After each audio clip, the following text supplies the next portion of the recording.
Bienvenue dans cette nouvelle édition de l'Africa Tonight. Au sommaire, comment mettre fin à l'instabilité dans le Sahel. Instabilité provoquée par plusieurs facteurs comme la malgouvernance ou encore sur le plan environnemental, le changement climatique selon le président nigérien Mohamed Bazoum qui s'exprimait lors du sommet États-Unis-Afrique à Washington. Vers un renforcement de la coopération entre la République démocratique du Congo et les États-Unis. Le président congolais Félix Tshisekedi, qui est rentré de Washington ce jeudi où il prenait part à ce même sommet États-Unis-Afrique, entend développer cette coopération sur les plans économiques et sécuritaires notamment. Et puis, nationalisation du secteur de l'électricité en Ouganda. Le gouvernement contacté cette réforme et annonce la création prochaine de la compagnie nationale ougandaise de l'électricité. Mais tout d'abord, la motion de censure introduite par le groupe parlementaire Yehui Askanui a été rejetée par l'Assemblée nationale sénégalaise ce jeudi 15 décembre. Les 83 voix sur un total de 165 requises pour amener le gouvernement du Premier ministre Amadouba à la démission n'ont pas été atteints. Nommé le 17 septembre, Amadouba a fait sa déclaration de politique générale devant l'hémicycle lundi dernier. Suite à quoi, la coalition Yehui Askanui, un des deux groupes parlementaires de l'opposition, avait introduit une motion de censure pour destituer son gouvernement. Malgré les efforts considérables déployés à l'échelle locale et internationale en faveur de la stabilisation du Sahel, les pays de la zone sahélienne continuent d'être confrontés à de nombreux problèmes d'insécurité. Tiraillés entre conflits communautaires, incursions djihadistes, changements climatiques ou encore coups d'État, les pays du Sahel restent en quête de paix et de stabilité. Marine Tolo. Malgré ses potentialités multiformes, l'Afrique fait constamment face au terrorisme, l'extrémisme violent et les effets néfastes des changements climatiques avec une certaine prégnance de ces menaces dans les pays du Sahel. Un constat rappelé lors du forum sur la paix, la sécurité et la gouvernance tenu en marge du sommet des dirigeants États-Unis-Afrique fait état de ce que la Mauritanie, le Tchad, le Mali, le Burkina Faso et le Niger sont les plus affectés par ces fléaux. Dans son diagnostic, le président nigérien Mohamed Bazoum souligne l'aménuisement des ressources naturelles comme cause majeure de cette insécurité. La violence dans le Sahel, elle procède de la combinaison d'un certain nombre de facteurs à caractère structurel, d'autres contingents. C'est une zone qui est parmi les zones du monde la plus impactée par le phénomène du changement climatique, qui a remis en cause un certain mode de vie qui avait cours, plus précisément le mode de vie pastoral. Les experts soutiennent en effet que les dérèglements climatiques tels que la sécheresse et les inondations demeurent des catalyseurs de mouvements migratoires massifs. Par ailleurs, la faible structurelle fondamentale des États engendre des inégalités dans le secteur de l'emploi, avec près de 70% de la main-d'œuvre employée dans le secteur informel selon des données officielles. Aussi, le Fonds pour la paix indique que près de 40% des populations sahéliennes vivent en deçà du seuil de pauvreté. La promotion de la bonne gouvernance apparaît ici comme une solution à ces problèmes. Nous avons considéré que ce fléau, pour y faire face, il faut combiner diverses actions. La première, c'est de promouvoir malgré tout. Et pour cela, justement, nous avons un défi devant nous. Il s'agit de promouvoir la démocratie, de promouvoir l'état de droit, le respect des droits de l'homme. Combinons cela avec un renforcement des capacités de notre armée. Les observateurs indiquent par ailleurs que ces situations précaires sont à l'origine des derniers coups d'État qu'ont subis les pays du Sahel ces 2 dernières années, avec pour plus récent le coup d'État du 30 septembre 2022 au Burkina Faso. La République démocratique du Congo envisage une nouvelle coopération avec les États-Unis. Face aux nombreux défis que rencontre son pays, le président Félix Tshisekedi, qui a pris part au sommet des dirigeants États-Unis-Afrique à Washington, s'est dit prêt à discuter d'un partenariat gagnant-gagnant, notamment dans les domaines de la lutte contre le terrorisme, du changement climatique, des mines et de l'industrie. Mildred Diamo. Face à ces multiples défis sécuritaires, climatiques et économiques, la République démocratique du Congo s'engage à intensifier sa coopération avec les États-Unis. L'insécurité grandissante dans l'est de la RDC, due aux attaques multipliées par les rebelles M23, que le pays dit être soutenu par le Rwanda, constitue l'une des principales préoccupations de la délégation congolaise, présente au second sommet des dirigeants États-Unis-Afrique à Washington, tout en félicitant l'appui continu des États-Unis à la RDC, notamment sur le plan sécuritaire. Le président Tshisekedi appelle à un soutien accru pour mettre fin au conflit dans cette partie du pays. Nous nous en réjouissons d'autant plus que la position américaine en ce qui concerne la sécurité en République démocratique du Congo nous a vraiment encouragés. Notre pays est malheureusement victime d'une agression déguisée du Rwanda via le mouvement M23.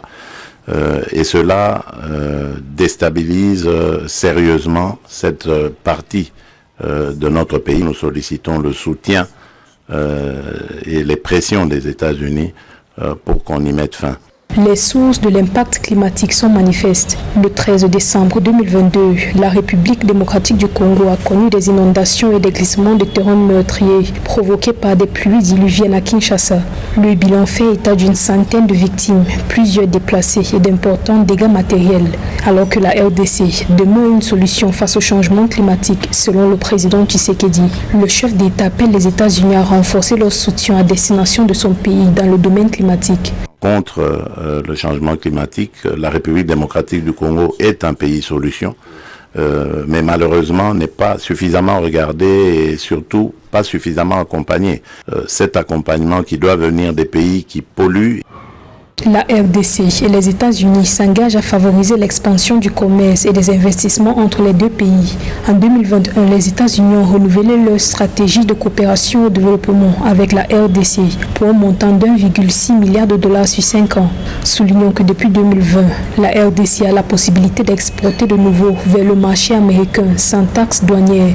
À cet effet, le produit intérieur brut du pays devrait croître de 6,4% en 2022-2023.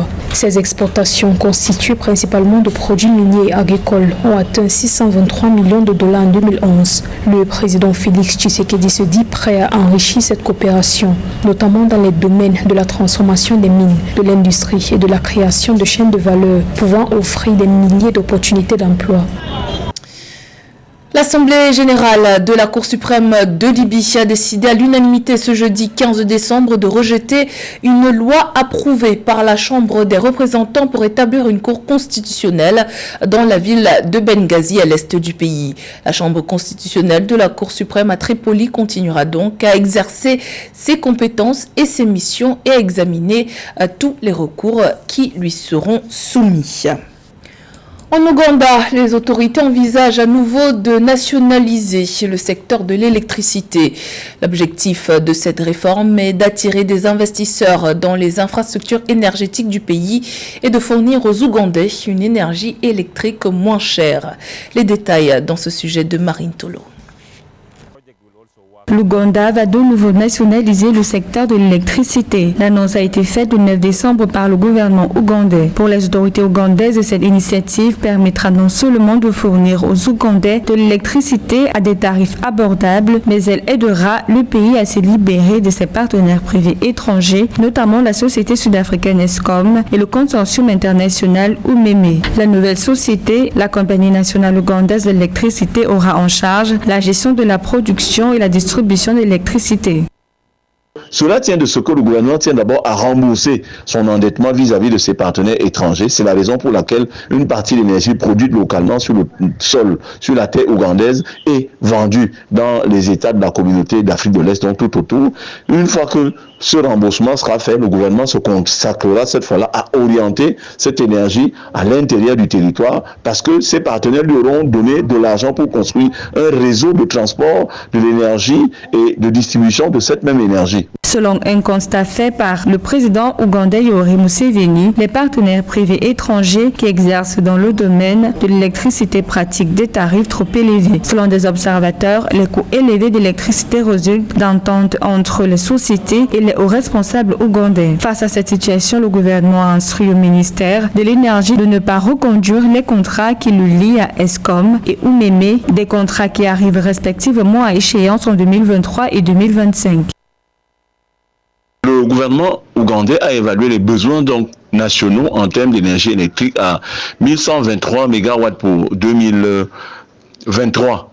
Et pour cette raison, à côté du vieux barrage de Ouin qui faisait à peu près 600 MW de capacité installée, les barrages de chute de Ouin 230 MW, le gouvernement a envisagé également la construction du barrage de Karuna avec un appui du gouvernement chinois à travers sa firme dédiée, ça s'appelle Sino Hydro.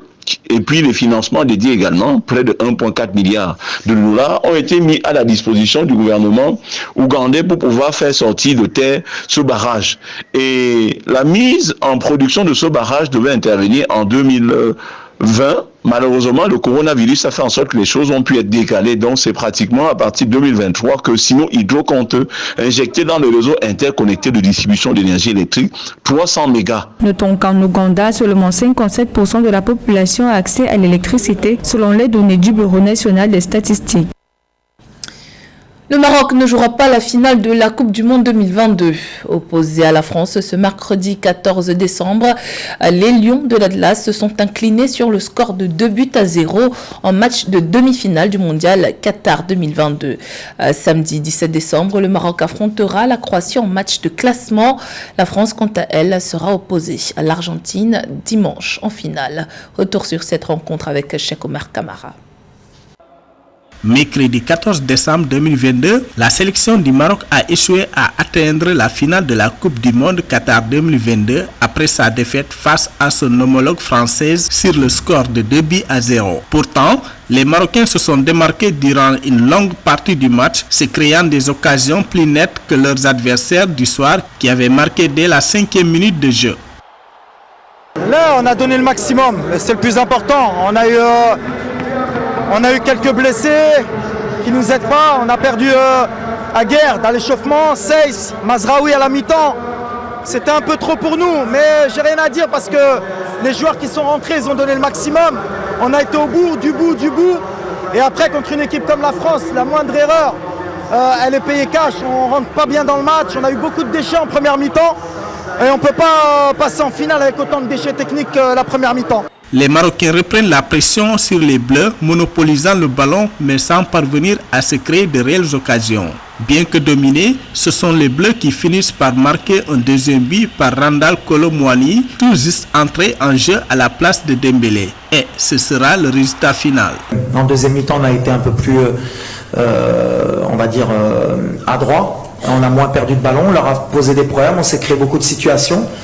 Mais on n'a pas été décisif dans les derniers 30 mètres.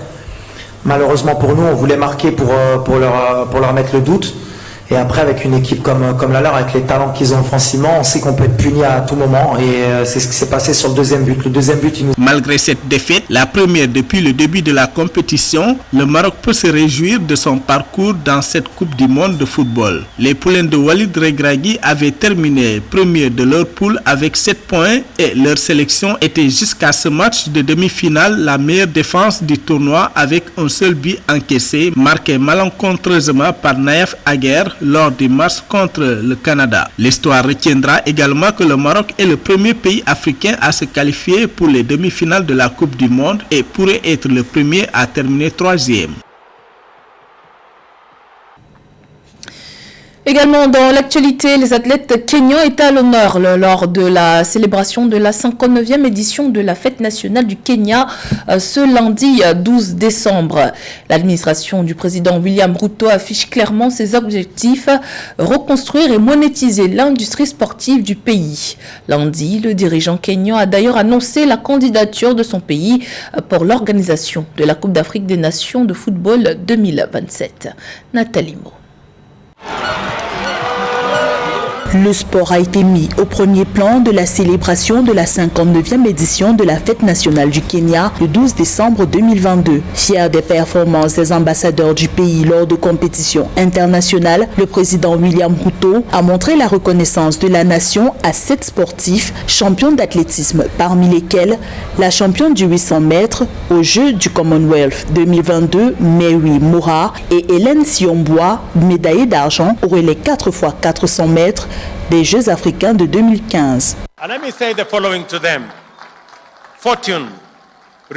Nos meilleurs envoyés démontrent à tous de quoi nous sommes capables. Par extension, ils montrent au monde comment et pourquoi un pays aux maigres dotations en ressources naturelles frappe au-dessus de son poids.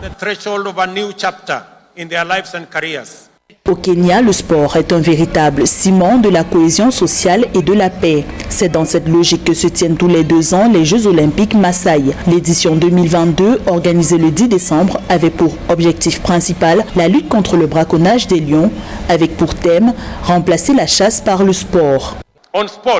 Mon administration reconnaît les sports et les arts comme une méga-industrie qui peut employer des millions de jeunes et contribuer à la croissance de notre économie. Grâce au plan révolutionnaire Talanta Hela, nous reconstruisons et monétisons notre industrie du sport et de la création. Terre historique de sport, le Kenya a offert à l'Afrique des athlètes de renom à l'instar du marathonien Eliud Kipchoge, Ferdinand Omanyala, recordman africain du 100 mètres depuis 2021, ou encore la spécialiste des courses de fond Pérez Jepchirchir. Le pays veut désormais développer une autre discipline, le football, à l'horizon 2030. Le président William Ruto a annoncé que le Kenya est candidat pour l'organisation de la Coupe d'Afrique des Nations 2027. C'était le journal de la rédaction. Merci pour votre fidélité. Dans un instant, une nouvelle édition de l'actualité sur Africa.